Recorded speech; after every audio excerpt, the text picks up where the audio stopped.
Bonjour à tous, avant de commencer ce podcast, encore une fois, si vous avez envie de sortir de la stagnation, si vous avez envie de relancer votre progression, on a directement un programme gratuit que je vous invite à télécharger sur notre site internet. Et si vous êtes coach ou athlète et que vous voulez continuer à parfaire vos connaissances, vous pouvez directement retrouver donc nos formations sur notre site internet, dont le lien est directement dans la bio de notre Instagram. Vous trouverez en général, on a des formations sur à peu près la majorité des sujets sur lesquels on peut s'interroger dans les sports de force et on vous propose des offres avantageuses très fréquentes. On se retrouve aujourd'hui pour un nouveau podcast, un podcast qui va traiter d'une question bouillante, la question du moment. On en discute beaucoup entre nous et on s'est dit que ce serait une bonne idée de vous partager un peu nos réflexions. On va parler de la question des exercices accessoires. Faut-il en faire? Faut-il les esquiver? Si on en fait, lesquels choisir? Si on en fait, à quel point faut-il pousser l'intensité? On va essayer de balayer assez large pour que chacun puisse trouver un petit peu des éléments de compréhension et surtout de pouvoir réfléchir comment incorporer des exercices d'assistance dans sa programmation. Je vais commencer avec une question un peu provocatrice, Mais d'abord, volontairement. je pense qu'il faut définir le sujet, définir ce que c'est. Pour les Ouais, néophytes, tu vois. ouais, pour les néophytes, disons que bon, on va, pour essayer de faire vraiment très simple, je vous propose que on parle d'accessoires pour tous les exercices qui ne sont pas des mouvements de compétition ni des Ouais, variations proches c'est ça. des mouvements de compétition. Donc, mouvements de compétition, que vous soyez streetlifter ou powerlifter. Hein. Je parle, c'est tout ce qui est, je prends un exemple, leg extension, fente, split squat, hack squat, Tirage, ouais. tirage, développé en tout genre qui n'est pas du développé couché. Voilà, comme ça on se met d'accord et il n'y a pas de oui, mais mon squat tempo 3, 6, 9, 12, est-ce que c'est des exercices accessoires? Non.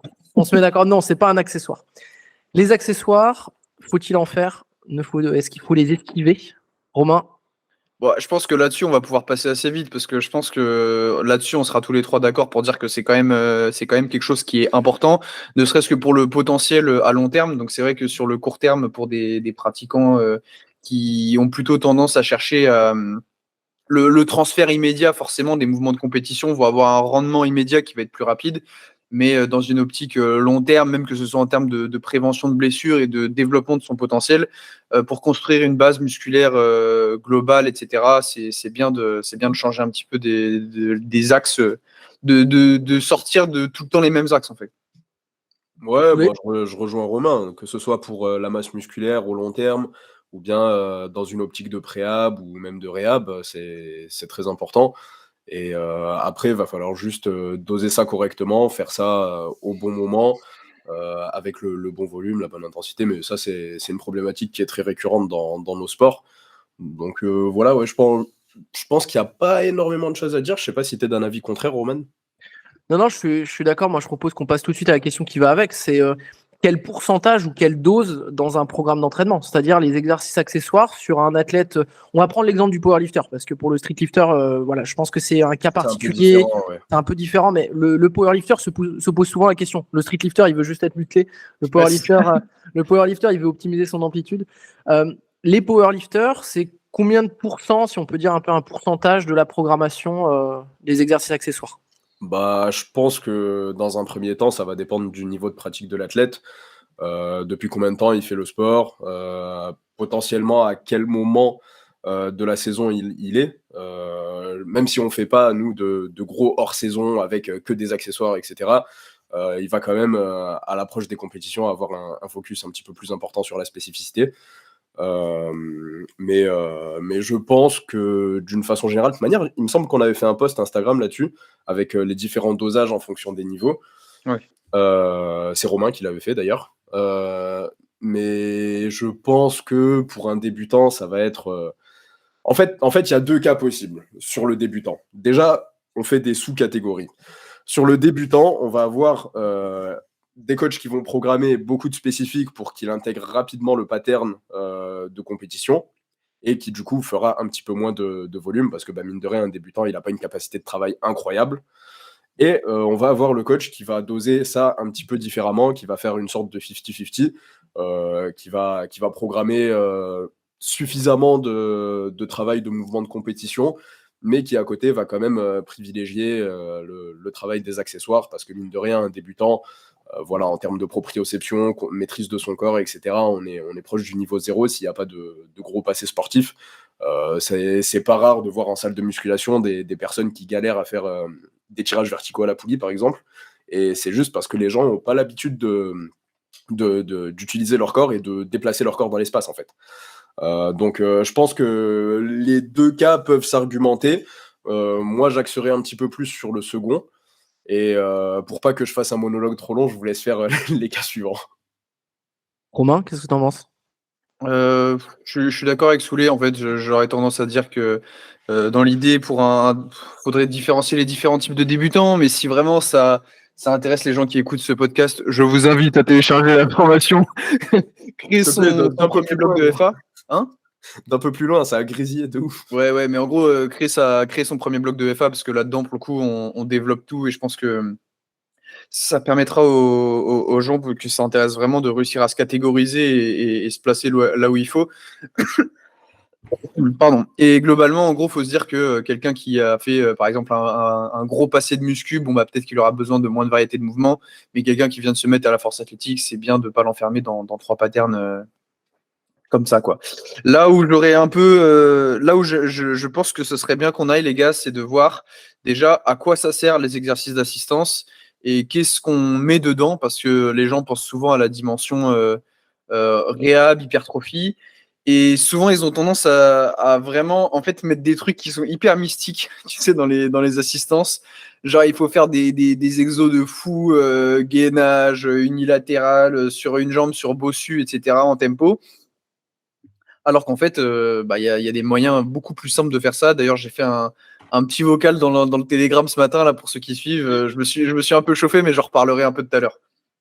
Ouais, mais justement, ça tombe bien, j'allais tout de suite partir là-dessus. J'allais te dire, dans les exercices accessoires, est-ce qu'on peut parler d'accessoires au sens large ou qu'est-ce que vous considérez comme des exercices d'accessoires? Tu as parlé d'hypertrophie, de réhab, de préhab même, je dirais. Ouais. Quelle différence tu fais et qu'est-ce que tu proposes justement dans ces différentes catégorisations?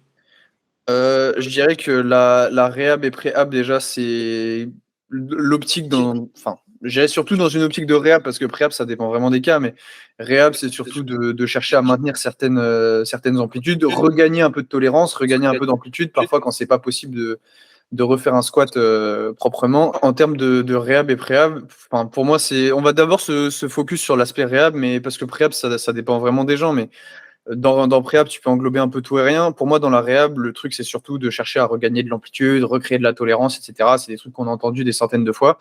Mais je pense que souvent, l'aspect préhab, en fait, le problème, c'est que tu peux mettre un peu tout et n'importe quoi. Tu sais, il y a un espèce de truc comme quoi tu peux prévoir la blessure et du coup, tu essayes de t'entraîner sur tous les axes possibles et inimaginables et en final, tu finis par faire du crossfit, tu vois. Alors que souvent, simplement faire des exercices de musculation basiques, les exécuter correctement, essayer de réduire les potentiels déséquilibres que tu peux avoir d'un membre à l'autre, ça carie de fou en fait. Commence par faire ta presse à cuisse avec une amplitude complète, à te placer correctement et tu verras, tout ira mieux dans ta vie. Du coup, moi, je suis à peu près d'accord avec Romain. Je suis d'accord qu'il ne faut pas trop s'éparpiller non plus. Après, la théorie qui fait que on cherche à se renforcer dans tous les axes possibles, moi, c'est quelque chose qui me plaît pas trop mal. Après, évidemment, il ne faut pas perdre le focus principal qui reste le SBD pour nous. Et le mettre de côté sous prétexte qu'on cherche le très long terme et on cherche à performer dans 45 ans. Déjà, c'est pas en faisant uniquement des accessoires que tu performeras encore dans 45 ans, parce que tu performes pas déjà le jour J, donc tu performeras pas dans 45 ans. Mais ouais, en fait, je suis d'accord, les exercices de musculation classiques sur des grandes amplitudes, etc., ça fait le taf. En général, si c'est trop exotique, c'est qu'on s'écarte un petit peu de la vérité. Mais encore une fois, vu que là, on n'a pas d'exemple concret, je ne saurais pas dire ce qui est réellement exotique ou non. Bah moi j'ai vu des trucs qui m'ont un peu étonné. Bon, je me dis peut-être que dans des cas vraiment hyper spécifiques ça peut s'envisager, Ouais. mais je vois pas mal de gens qui font des trucs du style du Zercher squat à l'élastique, talons surélevés et tout. Ça, c'est plus une variation bullshit qu'un accessoire, je trouve. Je sais pas. Déjà qui fait du Zercher squat en 2023? Déjà qui? Non, mais il faut parler C'est la franco. communauté que vous connaissez bien. Non, ça suffit. Ça suffit. Le Zercher squat, c'est bon. C'était bien à l'époque de Louis Simone. Maintenant, paix à son âme, il n'existe plus, donc on avance. Oh putain. Louis Simons vient de quitter le chat. Il l'a quitté il y a 2 ans, non? Un truc comme ça. Ouais, je crois en plus.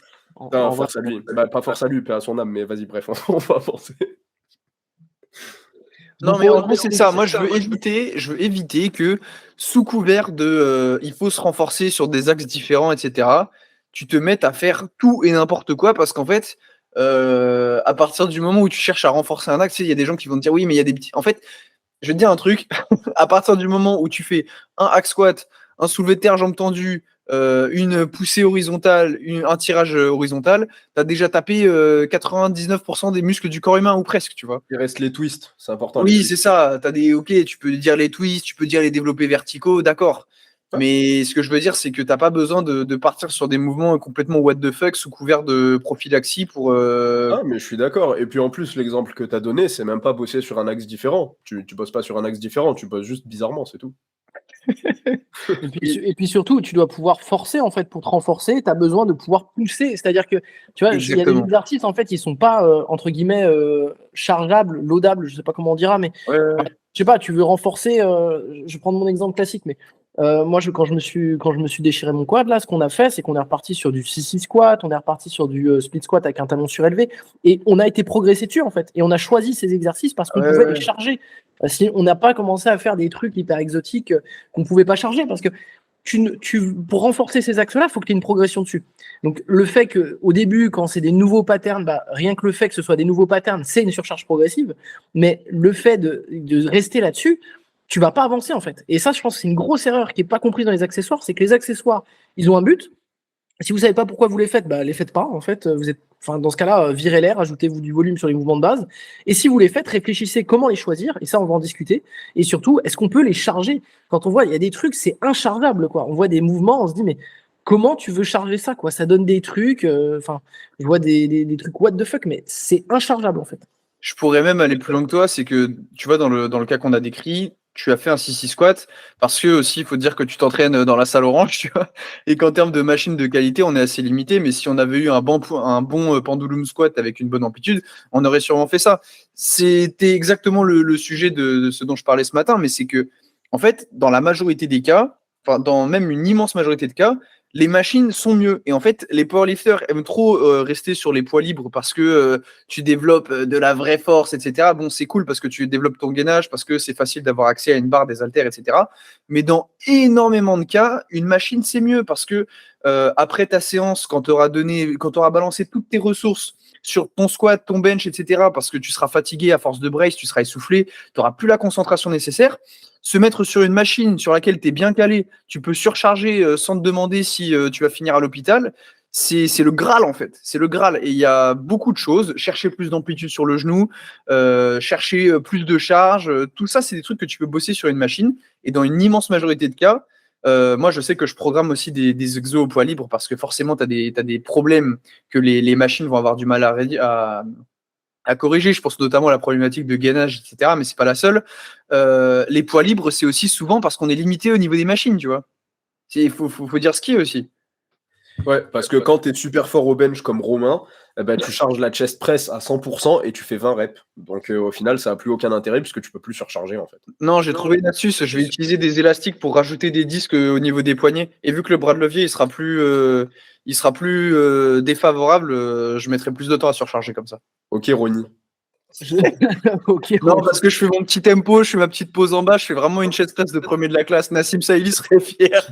ok, standardisation de la répétition, force de Ok, Café Fitness. On salue aussi Café Fitness qui sort un très gros physique là en ce moment. Vraiment, je Ouais, salue. de fou. Il devient ultra large. J'ai failli lui envoyer un message. Il devient vraiment vénère. Et je tiens aussi à faire un mea culpa parce que je me souviens qu'à l'époque du confinement avec Soulé, on se foutait de sa gueule, alors qu'en fait, il nous a tous mis à l'amende et il nous a prouvé qu'on avait tort. Donc voilà, comme quoi il y a que les cons qui changent pas d'avis. Attends. Ouais, ok, il a progressé au niveau du physique, etc. Mais comment ça, il nous a prouvé qu'on avait tort? Parce qu'en fait, à l'époque, on le trollait en disant qu'il fallait faire du cheat curl balançoire pour choper plus que 32 bras, tu vois. Mais ça, on le pensait pas réellement. Non, mais je me souviens que moi, je faisais du curl à 38 par main, dégueulasse dans ma chambre, et que je lui disais, voilà, Yumirin, tu vois. Je, Ouais, je mais traque vas-y. pas je traque pas ma progression, et voilà, tu vois. Du coup, il t'a prouvé à toi que t'avais tort, quoi. Ouais. Pourquoi tu me rentres dedans? Bah, parce que toi, t'étais pareil. Tu disais, ouais, Anton, un bon chitro et tout. Non, parce que vas-y, il mettait pas d'intensité aussi à l'époque. Ouais, c'est vrai. Alors, mais voilà, s'il nous écoute, on le salue. Et justement, Souley m'a fait une passe décisive. Il faut arrêter de faire des exercices pour le dos. Il faut arrêter le barbell row, des conneries, des trucs débiles si vous avez accès à une bonne machine. Sauf si vous cheatez, mais cheatez réellement, genre un cheat row unilatéral où vraiment tu tires comme un zinzin. Là, pourquoi pas. Mais oh là là, j'en peux plus du rowing à la barre à 60 dans la salle orange. Vous avez des machines pour faire du rowing. Elles sont pas ouf, on est d'accord. Elles sont Ouais, même mais loin d'être ouf, mais elles sont mieux que du row à 60 à la Yates, là, je sais pas quoi. tu sais que moi, Euh, j'y ai repensé il y a pas longtemps parce que j'avais écouté un podcast tu sais, des frères Gallois, là, Denis Gallois et Rémi Gallois, et qui disaient, en fait, moi, je me suis dit, en fait, je me disais la même chose je me disais, ouais, moi, de toute façon, je vais pas faire les machines de Basic Fit parce qu'elles sont pourries. Et en fait, ils ont raison dans le sens où, euh, bah, une machine qui est pas folle, c'est souvent mieux quand même que des poids libres. Tu vois, tu vas rencontrer moins de facteurs limitants, tu peux toujours bricoler un petit peu. Et tu vois, moi, il y avait une machine que je refusais d'utiliser parce que je trouvais qu'elle était mal foutue, que le dossier, tu sais, sur un tirage buste supporté, là, il t'explosait la cage thoracique. Et je me suis mis à bricoler, à mettre, tu sais, je mets un tapis, je mets un step, etc. Et en fait, c'est devenu incroyable, tu vois, c'est devenu mon rowing principal. Et c'est, tu vois, sans eux, sans avoir la curiosité de me remettre dessus et de me dire, OK, comment est-ce que je peux en faire une machine convenable? Bah, je l'aurais pas fait. Je serais en train de faire encore mon rowing bûcheron de saltimbanque en chargeant une barre, en chargeant, tu sais, une barre de curl et en la prenant avec mes sangles. Là, ça n'avait ni queue ni tête, mais c'était la seule manière que j'avais de surcharger un peu un rowing, quoi.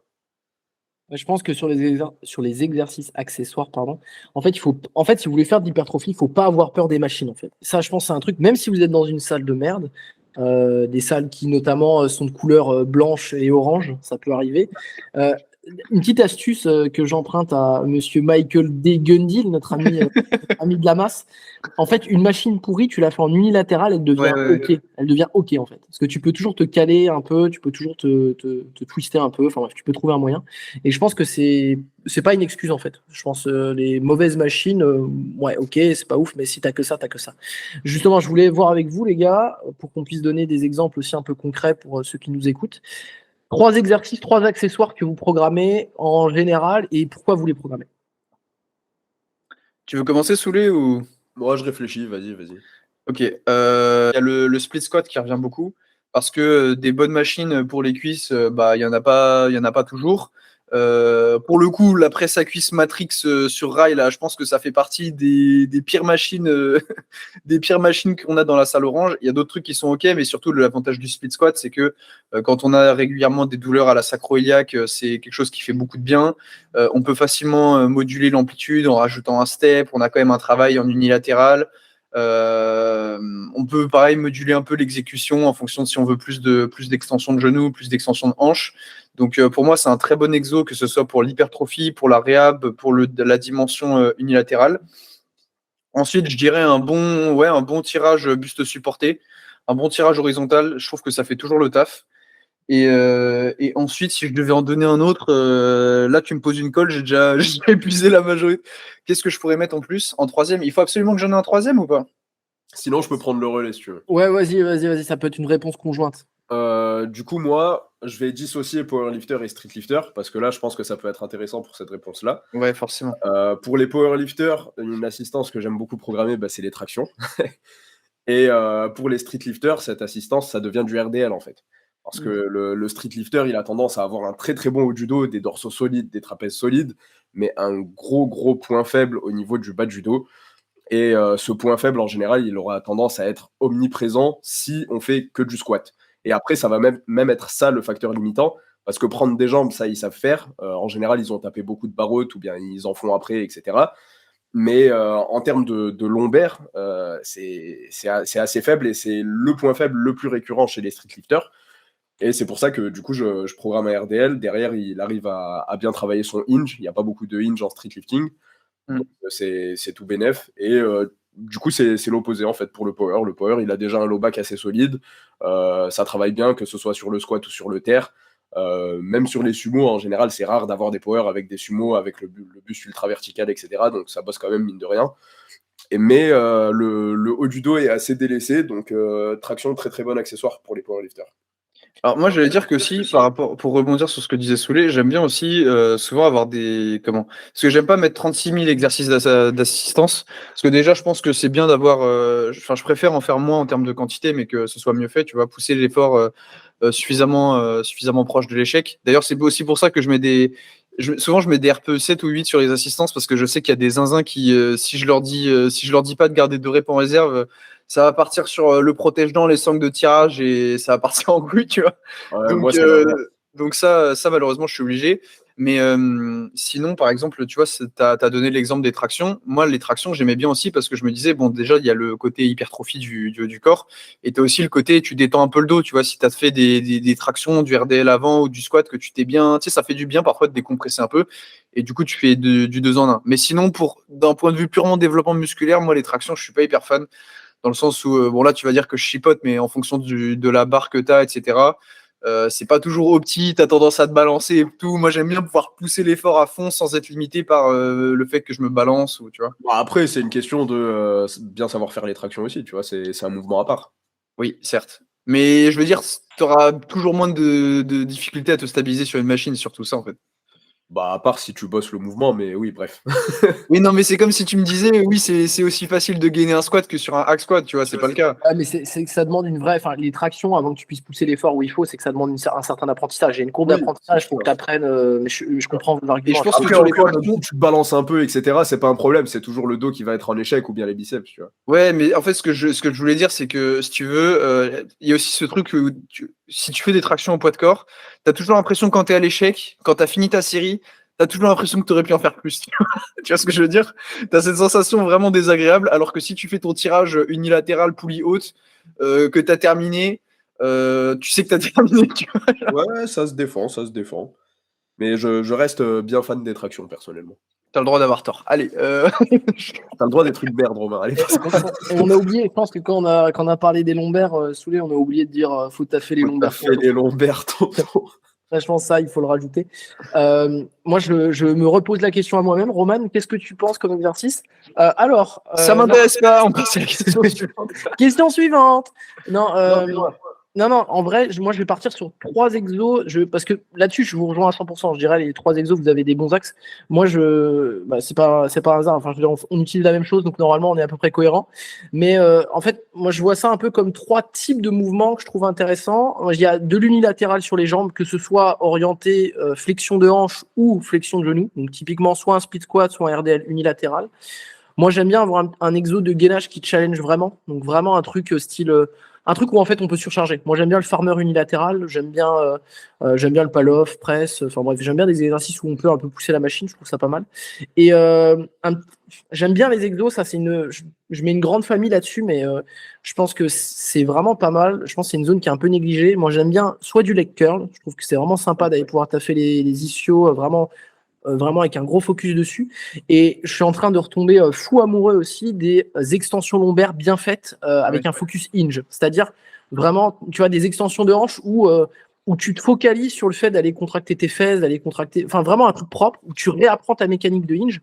Et je sais que j'en discutais avec Calixte, s'il écoute le podcast, je le salue aussi, sur le fait qu'en fait, souvent en power, quand tu vas apprendre vu comme disait Souley, on a souvent des lombaires qui sont assez forts. Ça, je pense qu'on est à peu près tous d'accord. Si tu squats barre basse, tu fais ton tradi ou même ton sumo pas hyper droit, globalement, tu as des lombaires qui sont assez forts.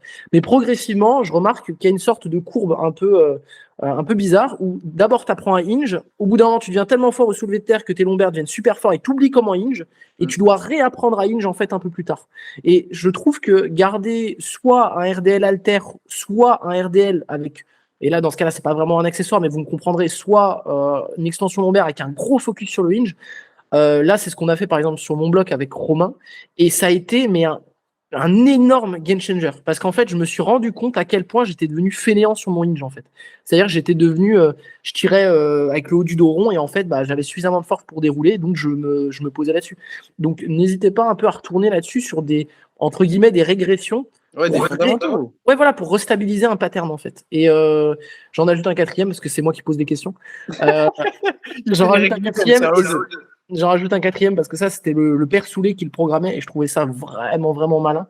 C'est un goblet squat avec les talons surélevés. Tu réapprends à bien squat avec tes genoux et tu as un bon exo de gainage si tu. Évidemment, c'est pas un exo que tu vas faire pour faire de la masse à 200%, mais un athlète qui a tendance à avoir des quads ou des genoux un peu en carton et un gainage moyen, il va capter tout de suite ce qui va pas parce qu'en fait, sinon, il va tomber vers l'avant. En fait. Et, Ouais, c'est ça. C'est le père Reka qui me programmait ça à l'époque, en fait, où j'avais les genoux qui étaient un petit peu bousillés et j'avais zéro capacité de travail sur les genoux. Donc, on est passé par cet exercice-là. Et comme tu l'as dit, en fait, c'est un exercice où tu vas pas pouvoir charger de ouf. Mais même en chargeant peu, c'est là où je me suis dit, ah ouais, j'ai vraiment des genoux en carton. Et ça a permis, en fait, ça a servi de passerelle dans un premier temps pour pouvoir derrière à nouveau surcharger sur un squat ou bien sur un squat bulgare ou un truc comme ça, tu vois. Donc c'est un bon mouvement pour initier la surcharge, je pense. C'est ça. Et j'ajouterais quelque chose parce que après, en fait, moi, le voir du goblet squat, dans certains cas, ça peut m'énerver un peu parce que effectivement, dans une optique comme ça, du coup, là, on est purement dans une problématique réapprentissage du mouvement, etc. Mais voir des gens qui essayent de faire de l'hypertrophie pure et dure avec du goblet squat, ça me donne envie d'exploser mon crâne tout de suite.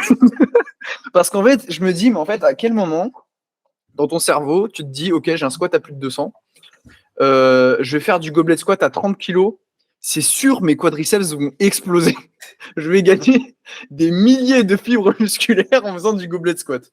Ouais, je vois ce que tu veux dire et je comprends parce que en général, si comme tu l'as dit, si tu as un squat à plus de 200 et que tu fais du goblet squat, même si tu prends une haltère de 50-60 kilos, ça va rarement être tes cuisses le facteur limitant. Ouais, c'est ça. Mais après, au final, si tu surélèves beaucoup les talons, que tu avances les genoux de ouf, etc., sur une période donnée, tu peux quand même arriver à l'échec au niveau des Non, mais quads. il y a plus pratique, on est d'accord. Oui, il y a plus pratique. c'est ça, mais ça reviendrait à faire un 6-6 squat ou un truc comme ça, tu vois. Ouais, mais en fait, surtout, ce que je veux dire, c'est que j'aimerais revenir sur un truc aussi dont on avait discuté, c'est qu'il y a une différence entre ce qui marche et ce qui est optimal. Tu vois, si on s'entraîne, qu'on prend un coach, qu'on se casse la tête sur la programmation, qu'on traque nos données, qu'on essaye de traquer un minimum nos calories, etc., c'est pas pour faire ce qui marche. Si on veut faire ce qui marche, on fait un SBD 2 ou 3 fois par semaine, on fait notre single, on fait des back-off à moins 10%, et c'est terminé. Là, ce qu'on cherche à faire, c'est vraiment optimiser le truc. Donc je me dis, si tu peux gratter un tout petit peu par-ci, par-là, etc., autant le faire, tu vois. Comment ça, back-off à moins 10% du single, gros, tu veux tuer les gens? Mais non, mais tu m'as compris. Genre, j'aurais pu te dire, j'ai dit Donc top là, single. concrètement, je vais single de 80 au squat. Et après, tu fais des séries de 8 à moins 10%. Exactement. Et là, je vais faire mes back-off en x8 à 250. Exactement. Exactement. T'es Si bien tu renseigné. réussis pas, c'est que t'as pas le mindset. Je pense Je pense que Non, j'ai mais pas fait un goblet squat si je réussis pas. Non, mais globalement, je parlais. Bon, tu m'avais compris, j'imagine. Mais Ah tu sais, oui. tu fais un top 7 en x3 et ensuite moins 10% sur des back-off. Bon, tu fais ça, ça va très bien marcher. Mais en fait, j'imagine que si les gens nous suivent, c'est parce que ils n'ont pas envie seulement d'avoir quelque chose qui marche. Ils ont envie d'avoir quelque chose qui est optimal. Ils ont envie d'avoir. En fait, la muscu, la force, c'est déjà quelque chose qui prend du temps. Alors, si en plus tu prends le chemin le plus long, et bah t'es pas arrivé, tu vois, tu vas performer en Master 3, quoi. Moi, je te trouve un petit peu alarmiste, Romain, quand même. Pourquoi ça, Suleiman? Parce que là, à t'écouter, si on fait du goblet squat, on a raté notre vie, en fait. Non, t'as pas raté ta vie, mais en fait, il faut comprendre pourquoi tu le fais. Et si tu te dis que tu le fais dans une optique d'hypertrophie pure, demande-toi juste s'il n'y a pas mieux. Et en fait, ça, il faudrait le faire dans toutes les trucs, tu vois. Oui, c'est un réflexe logique à avoir, même dans la vie de tous les jours. Hein. Exact. Bon, c'était quoi ce Soulé Forever a Student of Life? Exactement. C'était quoi ça? Yes. Donc ça, si vous avez écouté jusqu'à présent, c'est la citation de Suleiman. On est toujours un apprenti dans sa vie. On n'oublie pas ça. Ok, je veux aborder un autre sujet parce qu'en fait, quand j'ai préparé le podcast, j'ai regardé une vidéo de Joe et Flex et il avait un titre. Je vais vous reprendre le titre exact parce que je le trouvais assez. Voilà, c'est un sujet qui a débat et c'est un sujet un peu particulier.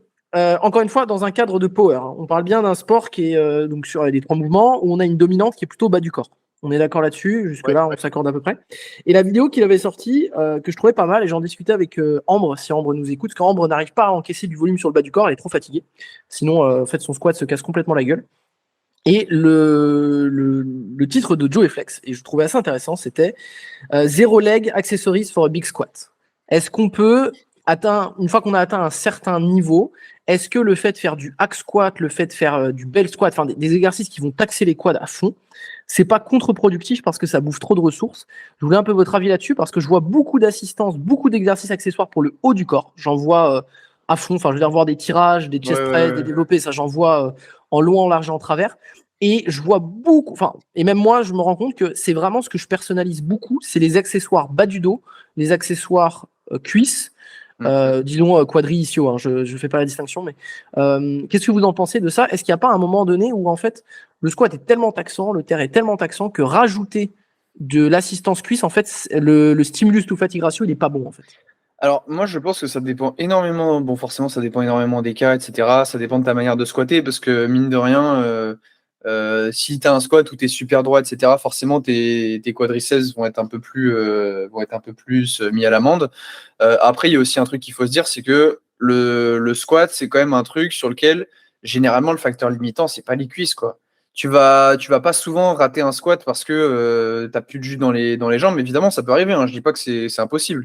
Juste que souvent, tu as la barre qui roule, tu as le haut du dos qui s'affaisse, et souvent, c'est plus le haut du corps qui lâche.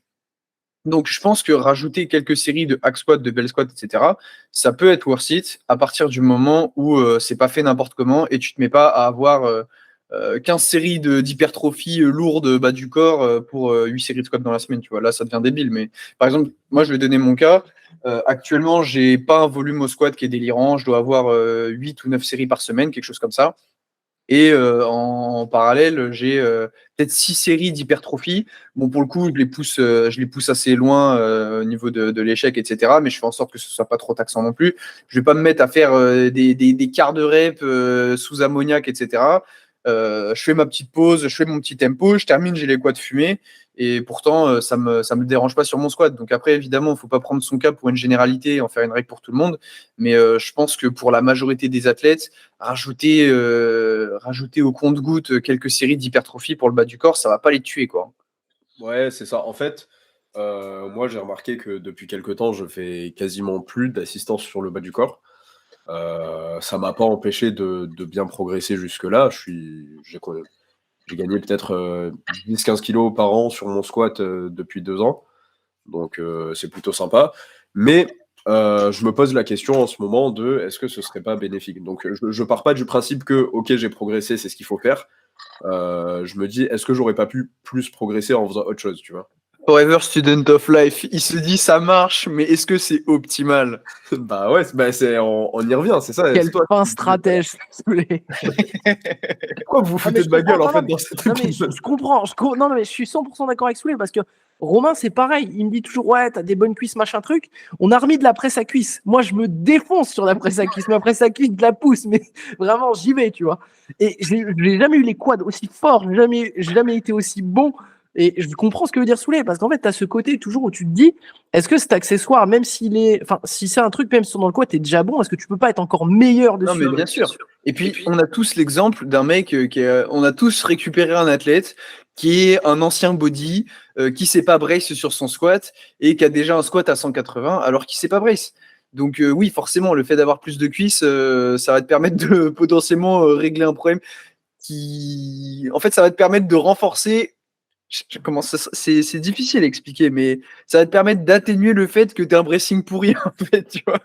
Tu passeras moins de temps sous tension, tu as moins de chances d'avoir la barre qui roule. Donc, Ouais. Mais du coup, je pense que je vais essayer parce que mine de rien, ouais, ça doit faire, je sais pas, à l'aveuglette, je dirais plus d'un an que j'ai pas travaillé les jambes en dehors du squat et du soulevé de terre. Donc, je pense que je ferai quelques tests Mais- avec un petit peu plus d'accessoires. Si tu te souviens pas, t'avais du SLDL quand t'es venu à Nantes dans ta prog. J'en ai fait genre 2 semaines. Exactement, c'est pour ça que je dis ça. Ne Non, jamais même pas, s'auto-coacher. 1 semaine. Non, mais moi, je me Et souviens c'est pas un aussi accessoire, Romain, mec, réveille-toi. Oui, certes. Romain, il suit pas le sujet, là. Il suit pas le sujet, donc il va passer tout de suite à la prochaine question. Et il va laisser Souleymane faire ses exercices accessoires de bas du corps s'il a envie de les faire. Parce qu'ici, on est sur une programmation collaborative. Non, en vrai, il fera ce qu'on lui dit de faire. Question suivante. Quel est l'exercice accessoire que vous aimez bien faire ou bien programmer, même si vous savez que c'est pas forcément opti? Est-ce que vous en avez un que vous aimez bien, bon, qui est pas forcément ouf, mais que vous faites quand même et que vous n'arrivez pas à expliquer pourquoi, mais vous le programmez ou bien vous aimez bien le mettre plus par intuition que par vraiment. Enfin, c'est Moi, plus influencé par ce que vous êtes. Moi, j'attends que Soulé il dise des tractions. Alors non, parce que comme je l'ai dit tout à l'heure, Non, mais oui, c'est un très bon exercice accessoire. Juste Romain, il s'est pas tiré, donc voilà. Mute toi, Roman. Ouais, du coup, je disais, non, les tractions, c'est un très bon exercice accessoire pour moi, n'en déplaise à Romain. Mais en fait, c'est peut-être bizarre dit comme ça, mais il n'y a pas d'exercice accessoire que je programme sans savoir pourquoi. Je pense que c'est quand même la base de notre métier de savoir ce qu'on fait. Je sais qu'il y en a qui aiment bien faire ça un petit peu à l'aveuglette, mais ouais, nous, on sait ce qu'on fait. Et si je te programme des tractions, je sais pourquoi. Si je te programme du squat bulgare, je sais pourquoi. Si je te programme du RDL, si t'es un street lifter, je sais pourquoi. Enfin, il n'y a pas un cas où je me suis juste dit, vas-y, lui, je l'aime bien, je vais lui mettre du curl, tu vois. Non, moi, j'allais dire, moi, ça m'est arrivé, mais dans une dimension un peu différente. C'est-à-dire que il y avait des athlètes, bon, je vais pas donner de nom parce que ils vont se taper la honte, tu vois, mais qui m'ont dit, ouais, avant l'été, j'aimerais bien choper des bras et des épaules, tu vois. Donc, ils ont eu leur élévation latérale à la machine, leur curl biceps, mais non, dans Mais du coup, l'absolu. tu sais pourquoi tu l'as programmé. Oui, c'est ça, c'est parce qu'ils le voulaient. Mais du coup, je vais pas avoir d'exercice d'assistance comme ça où je me dis, non, c'est pas optimal et je le mets pas, tu vois. Donc non, je te cancelle, Roman. Je suis pas d'accord. Ouais, vous avez bien fait de me cancel parce que moi j'avais parlé des élévations latérales. En fait, je pense que c'est un truc qui est vraiment pas indispensable en FA, mais elles font plaisir, les petites moi j'en mets élévations plein latérales. en fait. Les élévations latérales, elles permettent d'être wide sur le podium, elles permettent d'être bien large. Ouais, puis en vrai, au niveau de la santé des épaules, je trouve que c'est pas mal. Mais je me pose la question si remplacer cet exercice-là par de la poussée verticale, pas nécessairement à haute intensité pour pas créer trop d'interférences avec le bench, mais un truc genre handstand push-ups ou des trucs comme ça peut être rigolo. Ouais, non, je suis d'accord. Je pense qu'un développé vertical, c'est sympa aussi. Je pense que, en fait, j'ai rien pour backuper ça evidence-based, mais j'aime bien, moi, un peu d'exo épaule, donc des élévations latérales, un peu d'oiseau, un peu de même développé vertical. Je suis assez d'accord. Je trouve que ça Ouais, peut... bah en vrai, il n'y a pas besoin de sortir 1000 études pour ça. Hein. On reprend la problématique de début de podcast. On cherche à bosser dans des axes un petit peu différents. Comme ça, l'épaule est forte en 3D, sachant que l'épaule, bah, vraiment, elle peut aller dans tous les axes. Donc, ouais, on peut faire un peu de vertical, un peu d'horizontal. Moi, j'aime pas en mettre des trucs comme ça. Enfin, en fait, le truc, c'est que pour des athlètes, ça m'est arrivé d'en mettre. Mais je veux dire, dans mon cas, en fait, sur les poussées verticales, ça fait je sais pas combien de temps que j'en ai pas fait. Et j'étais tellement fort, en fait, avant de commencer le power en proportion sur les poussées verticales par rapport aux poussées horizontales que je me suis dit non. Oui, mais encore une fois, voilà, là, tu parles de ton cas et je pense pas que ceux qui nous écoutent, ils aient un militaire à 60 par main, tu vois. Attends, mais j'ai pas le droit de parler de mon cas. Je suis avec un psychologue clinicien. Non. J'ai pas le droit de parler de mon cas. J'ai pas le droit de raconter ma vie. Je suis là pour ça. Non, tu racontes pas ta vie, tu augmentes le volume de tes athlètes. C'est comme ça. Et tu fais quoi, toi? C'est que comme ça qu'on progresse. Tu captes pas? En fait, j'ai l'impression que ce podcast, c'est Romain est trop fort pour faire des assistances. Mais non, en plus, c'est pas vrai. Parce que la chest press, tu la max out. Le développé vertical, t'es trop balèze, ça sert à rien. Genre, au bout d'un moment, ça suffit. La miniature de la vidéo, ça va être Romain sur une chest press qui max out la chest press. En plus, non, j'y suis pas encore face le setup, mais il y a le cable press. Parce qu'en fait, de toute façon, moi, ça sert à rien. Je suis fort sur des assistances, mais je suis nul sur les 3 mouvements. Eh ben, c'est pour ça, tu devrais arrêter de faire des assistances et tu devrais te mettre à la FA, Romain. Non. Eh ben, tu resteras bien gaze. Dernière petite question pour clôturer sur Romain Le Guez. Dernière petite question. Il est malade, ce type. Ça part vraiment en roue libre là, mais en plus la question elle était super intéressante avant que ça parte en roue libre. Un petit conseil pour les accessoires chez des athlètes qui débutent sur la quantité, sur la fréquence, l'intensité. Si vous avez un petit mot de la fin pour comment bien doser, bien choisir ou bien faire ses accessoires. Un petit mot, parce que c'est souvent quelque chose qu'on nous demande, comment faire tes accessoires. C'est une question qui est revenue 5 fois quand on a demandé le podcast. Donc moi, je vous propose, si vous avez un petit tips, un petit truc pour qu'un athlète qui écoute ce podcast puisse tout simplement mieux programmer ses accessoires, qu'est-ce que vous lui dites? Romain? Ok, je vais commencer. Ok, Soulé? Allez au plus simple. Déjà, allez au plus simple. Cherchez pas à faire des trucs trop compliqués. Prenez un exercice d'assistance sur lequel vous pouvez charger, vous pouvez progresser longtemps et mettez de l'intensité. Il faut pousser. Si vous vous arrêtez, je suis le premier à entendre ce message-là. Hein. C'est quelque chose que je dois faire. Mais si vous vous arrêtez et que vous avez 20 reps en stock, ça sert à rien. Voilà. Et non, moi, si pour avoir vraiment un truc un peu plus une feuille de route, donc évidemment, je suis d'accord avec les grands principes qu'a dit Soulé. Je pense que c'est bien d'avoir, allez, on va dire entre 4 et 6 séries de tirages vraiment où on amène le coude sur l'arrière du corps ou vers le bas, donc que ce soit des tractions, un tirage horizontal quand on fait de la force, je précise bien quand on fait de la force athlétique. Avoir un exercice, donc pareil, 3-4 séries de l'unilatéral sur le bas du corps, que ce soit sur une extension de genou, sur une extension de hanche. Et je pense que déjà, là, on est pas mal. Après, on peut rajouter des trucs pour des problématiques un peu différentes. Si on veut rajouter une chest press, un tirage horizontal en plus ou un développé vertical. Voilà, tout. Pour moi, c'est l'essentiel, quoi. C'est des gros basiques, en fait, tout simplement. Des exos basiques sur des patterns qui sont pas forcément couverts par la FA. Ok les gars, bah écoutez, moi je pense qu'on a fait globalement le tour sur la question des exercices accessoires. Encore une fois, merci. Voilà, je pense que c'est assez clair, ça couvre pas mal de choses. Et puis si vous avez des questions plus précises, évidemment, n'hésitez pas non plus directement à répondre dans les commentaires. Si vous avez d'autres sujets de podcast ou même des questions particulières qu'on pourrait traiter dans le podcast, comme d'habitude, vous savez que vous pouvez nous contacter directement sur notre page Instagram à Strange Strategy. On répond directement et on prend note. Et on a une longue liste, mais on aime bien toujours rajouter des sujets. Et comme d'habitude, si vous voulez nous soutenir, pensez à liker, partager, parler du podcast autour de vous et on se retrouve très rapidement pour un nouvel épisode.